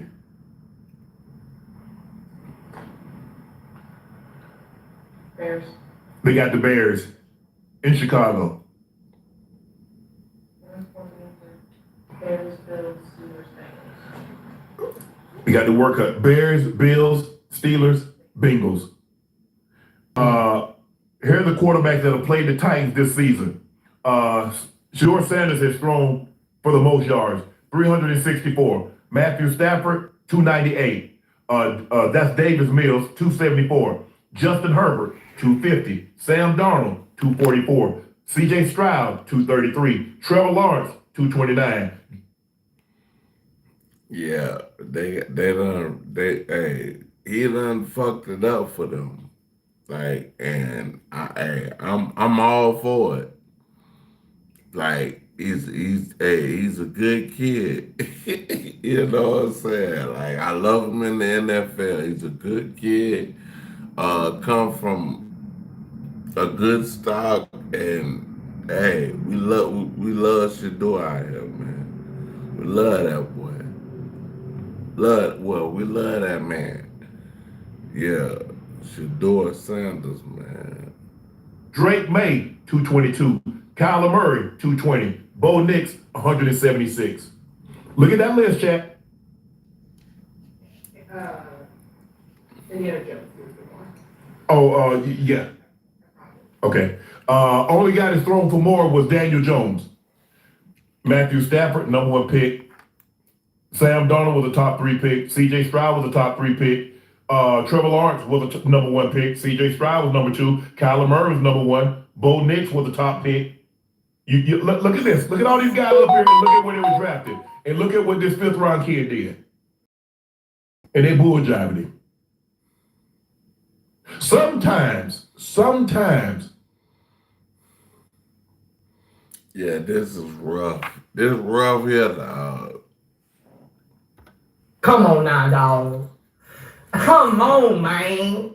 Yeah, this is rough here. This is rough, though. You know, they say, Ocho, a man can make his destiny on the road that he took to avoid it. Sometimes I can make my destiny on even those obstacles you placed in front of me. It might take me a little longer. It might have took me 10 weeks. But I got there in spite of what you tried to do.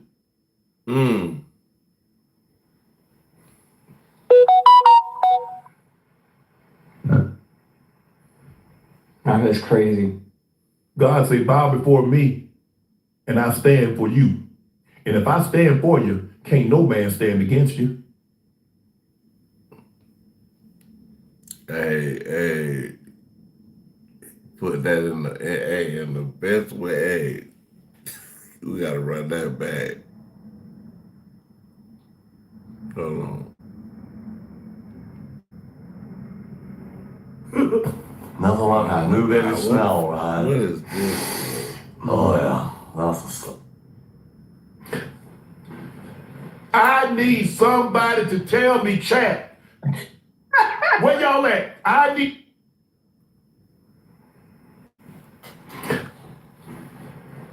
need somebody to tell me, chat.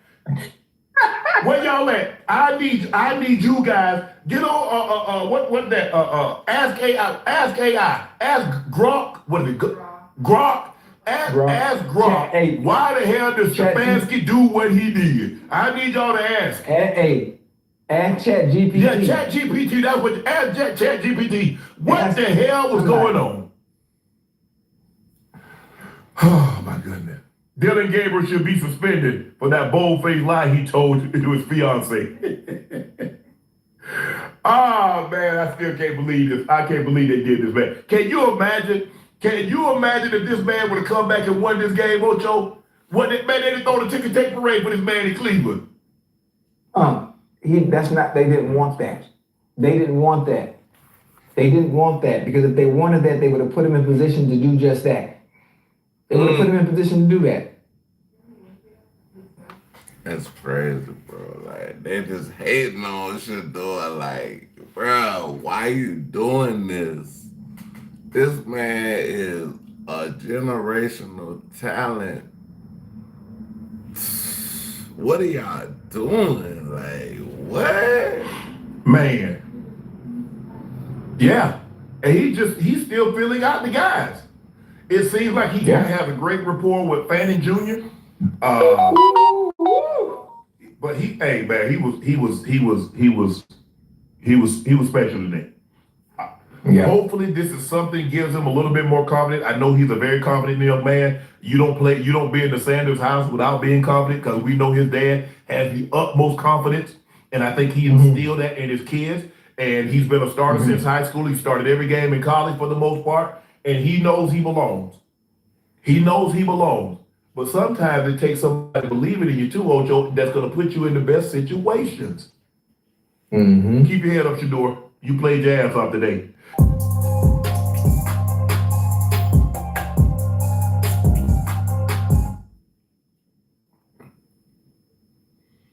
I was about to go to try to go 2 hours. Let me see. Trap More Raw. Let's see what Trap More Raw is talking about. Meet our TurboTax experts in person and let them do your taxes for you. Now this is taxes. Running is fun for me. I can meditate, just finding my stride. In cool weather, it's not an issue.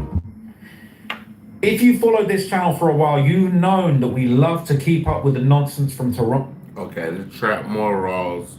Yeah, this Trap More Raws, and we reacting to his channel. Toronto's biggest demon top 5. He alleged himself. He said that he was Drake's shooter. I'm Exodus 1, aka INDIGOSKEYE, aka Trigger Rank, and we reacting to Trap Morals. He said, all right, he was out here catching bodies for Drake. Got a couple hats, got a lot of hats. I did a documentary about him, The Many Murders of Top 5, the killer streamer. I looked into theories, 3 hats that he was allegedly associated with, involved in, connected to, etc. Big problemo. Because he ended up falling out with his homeboys. He was locked in with Presser and his brother Boondog on Big YG Tree 5. Okay, they was all locked in. They was together with the GTG's Top 5's crew and the BFR crew, the 3L crew, all of Presser's crew. Now, things went left. They all fell out. One thing leads to another. And Top 5 ends up getting his throat cut or his neck stabbed in London. There's been all type of rumors about who might have been responsible.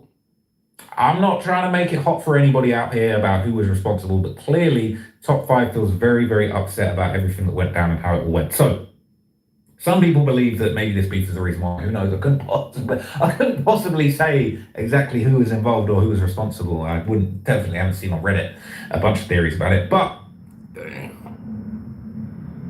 Let's see what happened, bro. Like, come on now, dog. Come on, man. My press machine, okay, he's just dropped a new project. And the boy Drizzy Drake shared it. New press machine out now, cold. I posted it too. Now, Champagne Pappy, Drake, he got the Drake stimulus package. This was going around Torontology 8 hours before I'm making this video. They said, Top 5, look at what your bro Drake posted. Oh no. People saying, I bet he's going to act like he ain't seen nothing on his story, meanwhile he's raging. Imagine claiming to be Drake's shooter and he messes with your ops. Okay, but people saying Top 5 was posted up with Ye, that's Drake's ops. People saying, when did Presser and Top 5 start beefing? Weren't they locked in? At one point they were the same gang. This guy needs to catch up, right? Some people are hating on it. Damn, you a shooter and he rocks with the guys who stabbed you? I'm not saying that. I'm not saying I couldn't possibly. Whoa. Okay, but they're saying, damn, this is what he gets. All right? If Top 5 was true to himself, he should start beefing Drake, but we know that's not happening. Ain't the reason he acts like he beefing with Driftwood. It's because they were hanging with XO, who were Drake's ops, not even his. Right? Well, it happened, people. It happened. Top 5 is now beefing with Drake. He posted Kendrick Lamar, Not Like Us, and Kendrick winning all them Grammys as a diss to Drake. And he said, tune, banger. People can't believe this. They're saying this is why Drake doesn't support no one in the city, because the other side just gets mad. Top 5 thinks he's bigger than the program. No way he's going down this route. This just got messy. Holy. All right, they're saying you're going to regret this. He already burned all his West Coast bridges. Now, this is going to be on some, like, hey, Drake might get his... Top 5 popped up. Okay, popped up on Academic Stream. He said he wants to fight with Drake's real shooter, OVO Chubbs. He said he wants to fight him one-on-one.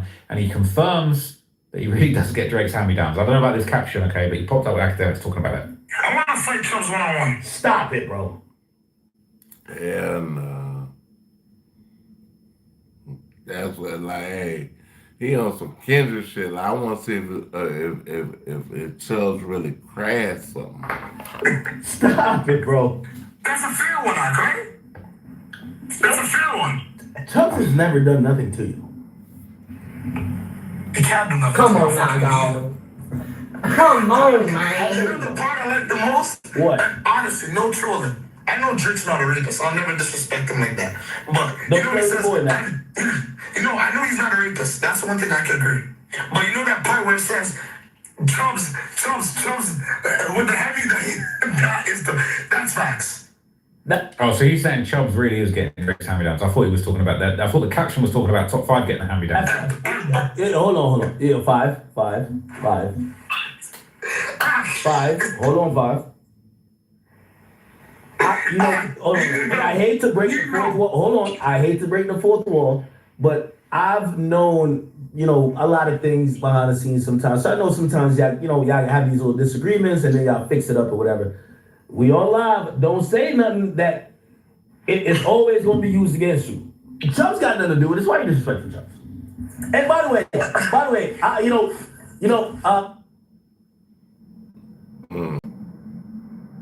I met Chubbs one time in person, and I've heard a lot about Chubbs. That is categorically false. Chubbs is a boss. By the way, he got a dope ass artist.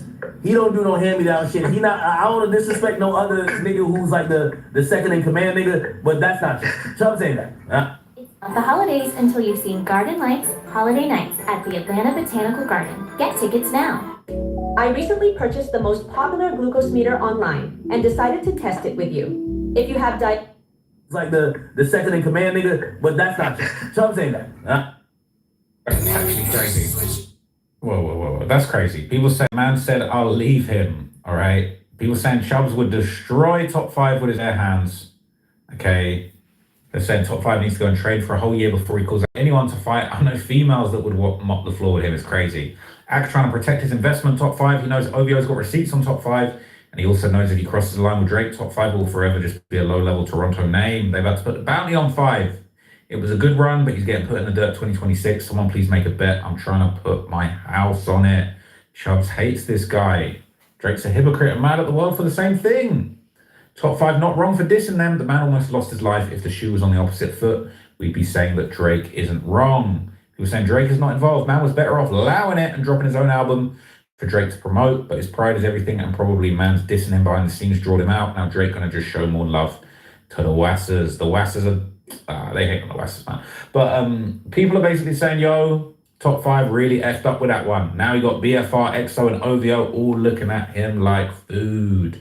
People saying 6ix9ine not like food. Ended his whole run. He burned bridges in Toronto and started the streaming thing, trying to market himself as a gangster outside of Toronto. Got cooked on Neon Stream in front of millions. Then he went offline for a bit and came back trying to diss Houdini, but got no attention for it. It's crazy, bro. He's bad for business. Nobody wants to associate with him. They're saying Drake's done with him.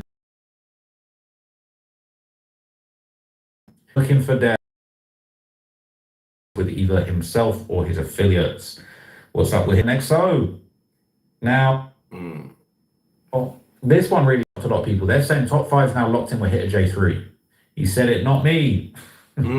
Top 5 popped up. Hitter said, oh, we homies now? I bet. And he said, my dog, what's up? He says, what's happening, gang? You see how shit be. Stay true to you. He said, man, that nail polish guy is a real. That is just crazy. Saying the scene at the top 5 for posting Kendrick and shows how we're all followers. I'll be the first to say that top 5 had an IEP 100%. But when they taught that guy the meaning of loyalty, his IEP ass took it literally. Man walked out of that jail and said, anyone who disses Drake, we can't be cool anymore. BFR was partying with EXO and they tried to take That's crazy. your livelihood. They didn't even post it. They got caught doing it. After this guy gets stabbed, then you promote the guy's album. They even made memes of you painting nail polish Drake. This is crazy work. If the angle he's taking is he wants to be for the city and not pick any sides, Drake has every right to say that. But post 10 people down, he won't because of Big Lean. Post Haji Basto and post Hood Boy Baby Papa, he won't do that either. The town Antichrist said it's BFR or CPR. We choosing CPR every time. Says Drake gave Doovie a shout out on a song. I've never seen Presser or anybody from his side get mad. 5 just being a child. People saying he thinks he's the main character and he's bigger than the program. And Drake should make music with Doovie now too. I'm actually looking forward to that Drake Doovie song or the Drake Haji Basto. Make Toronto music great again. Whatever you just said would make sense if Presser and Drake weren't friends. It's not like he posted a random to make top 5 mad. Presser is his friend as much as top 5. Appropriate to even jump out the window this badly, man.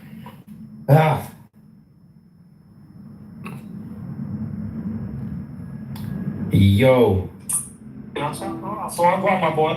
Bro, like, can't we all just get along in Toronto, man? Like, is there no way we can all just get along? We're gonna get along when they're all fucking dead. Bruh, come on, man. We like, bruh. Bruh, come on, man. Hey. I'm joking. So listen, bro. Like, here's what I want to ask you, bro. And I know this is a touchy topic, bro, but it's like, look, Drizzy Drake showed you so much love, man, and I know that it hurts when, you know what I'm saying, when certain people talk about people that you don't get along with, people that you got a problem with. Promoting people. Do you not just feel like you could just let this go? It was just a little promo. Like, come on, man. Like, are you tapping in with Hitter J3? I'm tapping in with everybody. Bruh. Let me tell you something.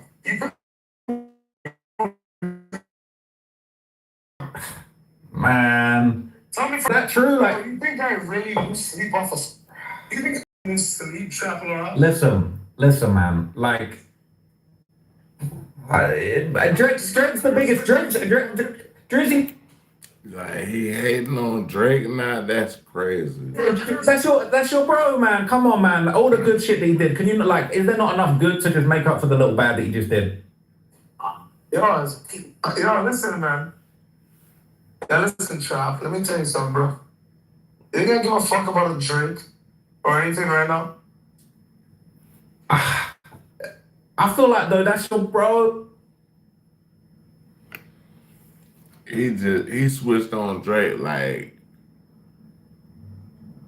switch. Like I'm talking that nigga switched on bro. Come on, you guys been through thick and thin together. You know me a fucking apology. That's it on Microsoft. I need a sense. And I need a fade with OVO Chubbs. That's I ain't gonna lie though, they be saying Chubbs got hands. Chubbs like, yo, what's that line? Chubbs got the hand-me-down. Hey, come on, man. Come on, you ain't The party flavor his nose now. I'm tired. You listen, Trap. Hey, you ain't never had a little you ain't never had a little OVO hand me down. Come on, man. Sometimes you gotta get that hand me down. Man, hey.